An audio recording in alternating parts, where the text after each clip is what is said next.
Lowe's early Black Friday deals are going fast. Don't miss up to 50% off select major appliances. Plus, up to an extra 25% off when you bundle select major appliances. And with Christmas around the corner, you're going to need more string lights, right? Save $4 on GE LED 100-count string lights, now just $5.98. Lowe's, we help, you save. Valid through 12/3. Selection varies by location. Select locations only. While supplies last. See Lowe's.com for more details. With the state of today's economy, it's more important than ever to invest in products that last for years to come. As the seasons shift and get cooler, make sure your closet is stocked with durable layers that stand the test of time from American Giant. American Giant's clothes work harder and are wearable season after season. Their greatest hoodie ever made is made from the highest quality materials that are cut and sewn right here in the United States. So you're investing right back in your local community. Choosing American Giant means taking a stand for American manufacturing and hardworking Americans, something other mega corporations don't care about. From fleece to knit, all in a range of colors for versatile daily wear, American Giant delivers everyday pieces designed for everyday life. Feel the difference of quality, made-to-last clothes from American Giant. Get 20% off your first order with code STAPLE20 at american-giant.com. That's 20% off your first order at american-giant.com with code STAPLE20. USC Trojans athletic director Jennifer Cohen just released her latest State of Troy, and there are some big things involving your Trojans. Let's get into it.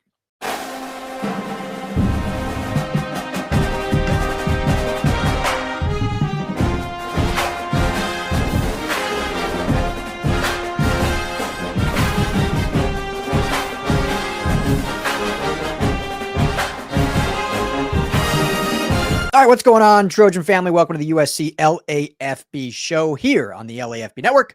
I'm your host, Ryan Dyrud. Hope everyone's enjoying a wet, rainy day. I don't know if you're like me, but it rains so little here that I actually absolutely love it when it rains. It helps that I, work from home, don't have to be out really traveling in it other than picking up my daughter from school. So I'm sure many of you that actually have to work out in it have a little different sentiment.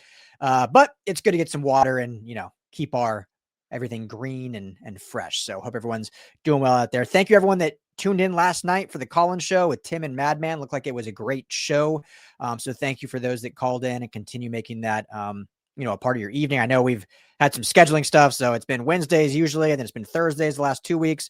So we'll get that ironed out. But that's just kind of have to be flexible with everyone's daily schedules. But jumping on here, Jennifer Cohen just released her, latest State of Troy, kind of really just going into USC athletics and giving some updates.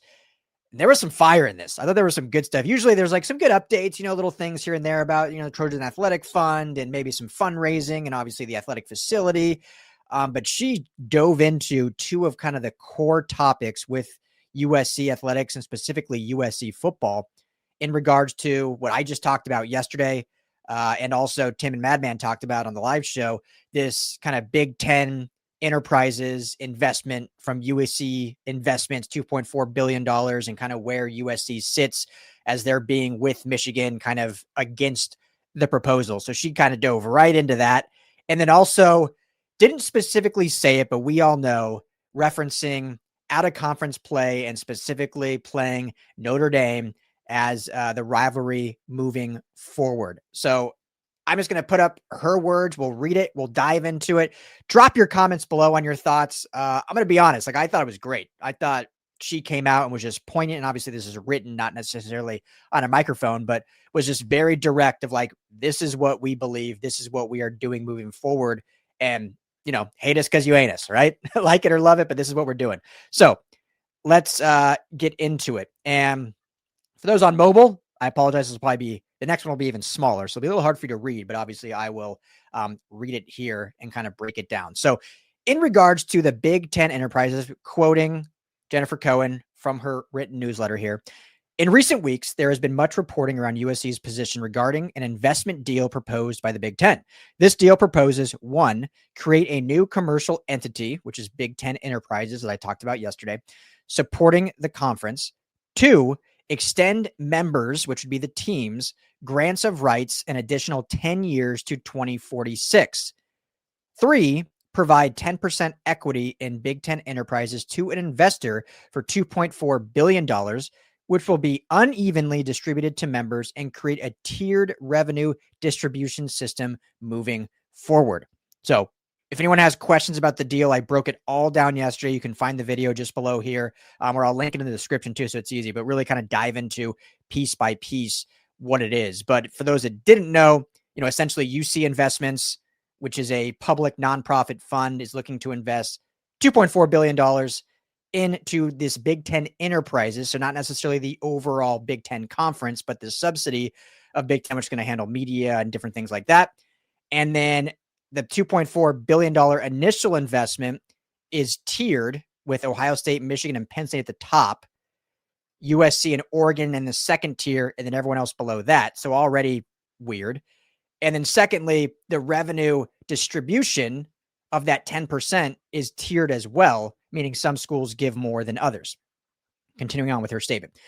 As we continue to evaluate the merits of this proposal or any others, our university leadership remains aligned in our stance that our fiduciary obligation to the University of Southern California demands we thoroughly evaluate any deals that could impact our long-term value and flexibility, no matter the short-term benefit. We greatly value our membership in the Big Ten Conference and understand and respect the larger landscape, but we also recognize the power of the USC brand is far-reaching, deeply engaging, and incredibly valuable. And we will always fight first for what's best for USC. That's the meat of it. So we'll just kind of go on from there. I love this.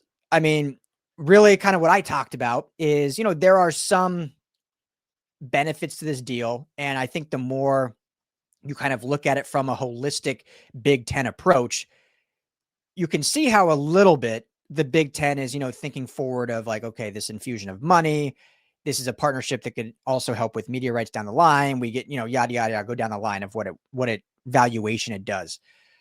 But from a USC standpoint, and I think where they have been aligned, she talked a lot in this newsletter of alignment versus agreement. So you can read, I won't touch on that mostly, but you don't always have to agree, but as long as you kind of have an alignment of where you want to go and how you get there, you can get through impasses together. And USC has always been very clear in this kind of, we'll just call it the Jennifer Cohen era, since she's come aboard, since, Mike Bohn was here for a year before with Lincoln Riley before she was hired. This true like USC first approach, like, hey, we want tradition. We want these things. We love being in the Big Ten. Like we think there's a huge opportunity with these other schools in the Big Ten, but we are always going to put USC at the forefront of what we want to happen. And they haven't shied away from that, to a lot of scrutiny from national media outlets, national fans, from even some scrutiny among the actual fan base. And so this is just another example of them saying like, hey, we are always going to put ourselves first. And it's kind of that arrogance that I think other fan bases hate, but USC faithful love. Like, I said it at the top, right? Hate us because you ain't us. We have merch on that, by the way. So grab that, down below. We have a t-shirt, just launched a hoodie. It's getting cold out. So grab that hate us because you ain't us hoodie. But that kind of mentality that, hey, we are a national brand. We're a global brand. Like we don't need to, I don't want to say stoop down, but we don't need to be on a level playing field with some of these other programs that just aren't on our level, whether historically or whether currently, regardless of wins of losses, just in terms of brand identity and national presence.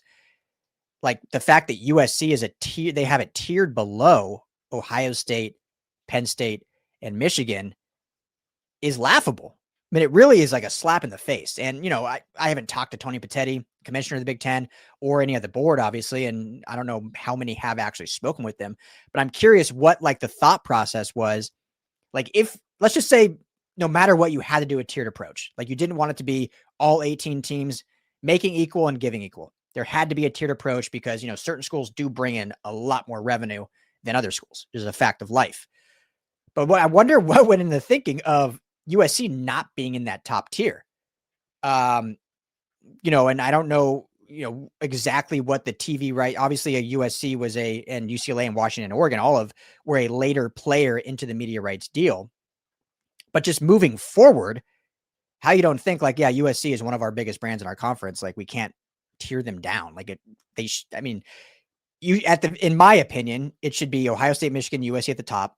Then you could have Penn State and Oregon second tier. You could even throw Washington into that second tier, and then everyone else after that. And that's without me really thinking about it a lot. But there isn't a world where Penn State should be above USC. But anyway, I talked a lot about this yesterday. So I just think it's Jen Cohen is coming out and saying, this is our stance.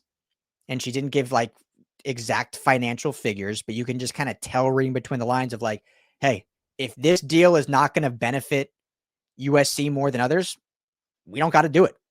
We'll be fine without it. Now, I don't believe they want to leave the Big Ten. Could it come to that? We'll see. But I think that they really do want to be in the Big Ten because, again, remember what I said yesterday, football, I think, would be absolutely fine independent. The rest of the athletics programs, you're going to have to join a conference with those more than likely.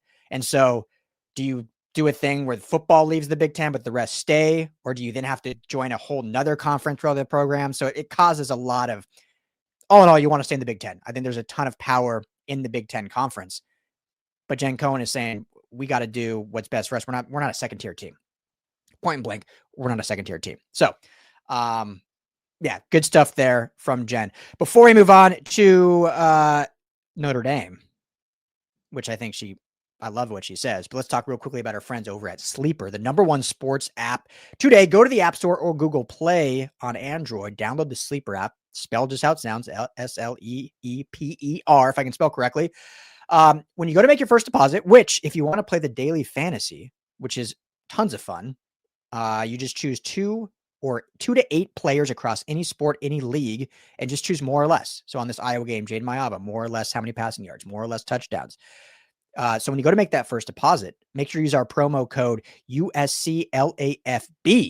They're going to match your bonus up to $100. Put in $10, they'll match you 10. You start with 20. Put in 100, they'll match you 100. You start with 200. And right now, for any first-time user, go ahead and all you got to do is sign up. Don't even need a deposit. They're going to give you $20 to play with right off the bat. And these offers are stackable. So if you want to test it first, sign up. Got to be a first-time user. Can't use this old email address. They'll give you $20 to play with. And then you can also, on your first deposit, use that USC LAFB promo code and stack that offer. So download Sleeper app, USC LAFB. Tell them the guys at the LAFB Network sent you. All right, let's get into this next one regarding non-conference play. And she doesn't, wrong one. She doesn't specifically say Notre Dame, but we all know what we're talking about here. So this is a longer one with smaller print, so I'm going to have to lean in here. So sorry for those of you that maybe cannot see this. So another popular topic for media coverage and national conversation of late has been, let me myself zoom in here so I can see. Okay. Has been non-conference football scheduling. Our ultimate goal, one that we can all align with, is to compete for and win Big Ten and college football playoff championships. Playing 9 games annually in the toughest conference in college football to qualify for a playoff for which future selection criteria remain uncertain, we have a limited number of strategic levers to pull in pursuit of that goal. Non-conference scheduling is among the most important of these levers. Not only is it among the few factors entirely within our control, but who we schedule and when and where we schedule them also has a meaningful impact on our program's record, our student athletes' health and wellness, and our preparedness. First, the when and where. For the well-being of our student athletes and to schedule equitably with our Big Ten rivals, we want to play our non-conference opponents in the Coliseum as early as possible every year. This has been the big talking point with USC and Notre Dame moving forward. We've talked about it a ton. Nationally's talked about it. USC wants to play Notre Dame. That is, she'll say more in here. Again, not specifically, but we all know what she's talking about. USC wants to play Notre Dame as a non-conference opponent. They want to do it in September. Now, she says non-conference opponents in the Coliseum as early as possible. I believe that they would absolutely agree to obviously rotate. Notre Dame's not going to play every year in the Coliseum as long as they agree to playing in September. That's the big snafu, right? USC wants to play Notre Dame in September. This deal would be done, I think. USC, she goes on, USC is the only team in the Big Ten to play a non-conference road game after week 4 in either of the past 2 seasons, the 2 years they've been in the Big Ten. USC is also the only team to play a non-conference game, period, after week 4 in both seasons. The only other Big Ten teams to play non-conference games after week 4 is the 2025 or 2020 seasons played at home against Group of 5 foes. UCLA played Fresno State in 24 of November, and Northwestern played UL Monroe in October. Meanwhile, last year's college football champions, which is Ohio State, finished 4th in the Big Ten and played all their non-conference games at home in weeks 1 through 3. An additional road trip in the middle of conference play without key players may have stressed their roster beyond its limits or cost them a third defeat and eliminated them from playoff contention. Instead, they qualified despite the 2 Big Ten losses. Intentionally making our road to the college football playoff significantly more difficult than our Big Ten peers does not align with our goal to win championships. That said, we want to play meaningful games, and we recognize USC's unique position in college football history. USC is the only FBS program to have never played an FCS opponent. Let me say that again, the only FBS program to have never played an FCS opponent. Meanwhile, you have Ole Miss just last week playing, I can't even remember the name of the team they played. I feel bad. I don't mean that disrespectfully, but, playing a FCS team in November. We embrace challenging matchups. They prepare us for conference play, excite our fan base, and grow our brand and revenues. That is why of our 3 non-conference games each year, we will schedule at least one Power 4 opponent. Now, the SEC and their new scheduling has mandated this, that of the 3, because now they've moved to 9 conference games, and they've also mandated that of the 3 non-conference, 1 has to be a Power 4. The ACC has done this, and I believe the Big 12 has done this also. The Big Ten Conference has not required this as of yet. The 3 non-conference can really be whoever. So USC is saying independently, kind of following suit and showing like, hey, we're not scared. We just want to be smart about this. We, if I can find my place again, of our 3 non-conference games each year, we will schedule at least one Power 4 opponent. So that could be Notre Dame, or that could be one of the other Big 4 conferences. If that opponent is a rival with whom we share a long and storied tradition, all the better. There's a nice little jab at Notre Dame, right? Like, hey, if they want to actually agree to our terms, the game will be played every year as it should be. Strategic scheduling is a key competitive advantage, and it is one we must align on. If we don't, we will allow our rivals to leverage us against ourselves, and that can never happen. Trojans are fighters, and we must fight on together. Our non-conference scheduling decisions will be based on feedback from stakeholders across the Trojan family, deliberation from Coach Riley, my trusted staff, and university leadership, and the experience and perspective I've gathered from 3 decades of experience in college athletics. Most importantly, our decision will be based on what is best for the success of our football program. We are excited about a 2026 home schedule that features conference matchups against Ohio State, Oregon, Washington, and Maryland, as well as trips to Indiana, Penn State, Wisconsin, and Rutgers. And we look forward to sharing news on our non-conference football schedule in the near future. Like, just look, just look at that last schedule, right? I read it right there. We'll say it again. Next year, SC plays Ohio State, Oregon, Washington, and Maryland at home. 3 powerhouse programs in Maryland. We'll see what happens to them, but they've shown that they got a really good freshman quarterback and 2 really good freshman defensive linemen. As long as they count those, they have a core. And then on the road, they go to Indiana, who, is going to lose a lot of players this year, but they're going to be in the college football playoff back-to-back years. Penn State, obviously, a lot of turnover there, but it's still Penn State, very tough road game. Wisconsin should be improved, and hey, that is a tough place. Camp Randall's a tough place to play. And Rutgers, which is, the farthest east you can go in the Big Ten. So, I've said this many times, guys, and you all know this. It's just not common sense. And this doesn't even have to be Notre Dame. It's not it's not common sense. It's actually malpractice to play a non-conference game, home or away, in October or November. Just why do it? Why do it? So anyway, I don't need to go into my opinion. I've talked about it enough.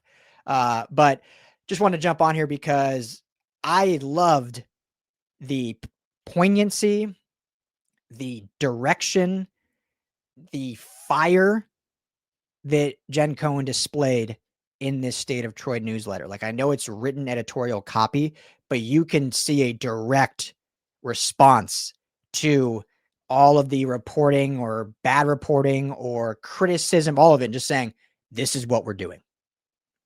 This is it. Here's your answer. For everyone speculating all these different backdoor things, we're doing what's best for USC. You can say whatever you want. You can call us whatever you want. We'll see you hopefully in the national championship for years to come. So love it. I thought it was great. Let me know your guys' thoughts. Comment below. Are you pumped by this kind of power play? I think it was like a power play move by Jen Cohen. Are you a little upset by it?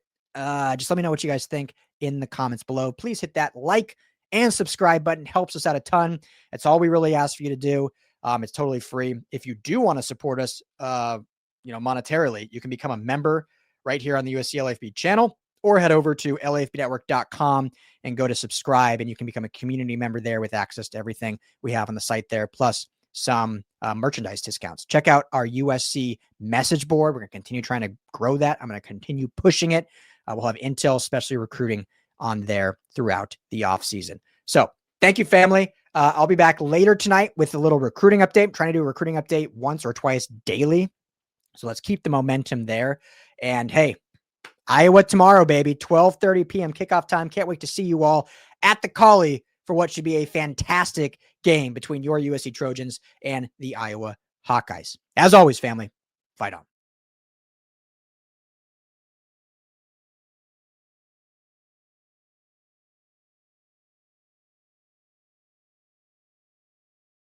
Since 2011, American Giant has been making everyday clothing with extraordinary effort. Not in far-off factories, but right here in the USA. We obsess over fabrics, fit, and details, because if you're going to wear it every day, it should feel great and last for years. From the cut of a hoodie to the finishing of a seam, nothing is overlooked. Our supply chain is tight-knit and local, which means less crisscrossing the country and more care in every step. The result is durable clothing, t-shirts, hoodies, sweatpants, and denim that become part of your life season after season. This isn't fast fashion, it's clothing made with purpose by people who care as much about how it's made as how it fits. Get 20% off your first order with code STAPLE20 at American-Giant.com. That's 20% off your first order at American-Giant.com with code STAPLE20.